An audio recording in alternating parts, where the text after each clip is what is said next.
உங்களை நம்பி உங்களுக்கு கொடுத்திருக்கிற பிள்ளைகள் மேன்மை அடைய வேண்டுமானால், வாழ்க்கையில் வெற்றி அடைய வேண்டுமானால், பிள்ளைகள் வாழ்க்கையில் நல்லா இருக்க வேண்டுமானால், பிள்ளைகள் ஆரோக்கியமாய் வாழ வேண்டுமானால், பிள்ளைகள் அந்தஸ்து கனம் மரியாதையோடு கூட இந்த உலகத்தில் வெற்றி உள்ள ஒரு வாழ்க்கை வாழ வேண்டுமானால் அதற்கான பொறுப்பை கர்த்தர் பிள்ளைகளிடத்தில் வைக்கவில்லை.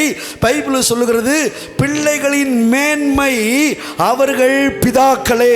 நான் இப்படி சொல்றேன், உங்க பிள்ளைகளுடைய மேன்மையை கர்த்தர் உங்க கையில கொடுத்திருக்கிறார்.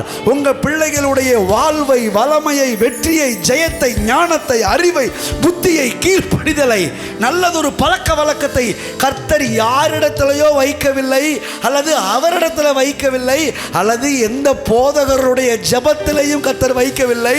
பைபிள் தீர்க்கமாய் சொல்கிறது, பிள்ளைகளுடைய மேன்மை அவர்களுடைய பிதாக்களே.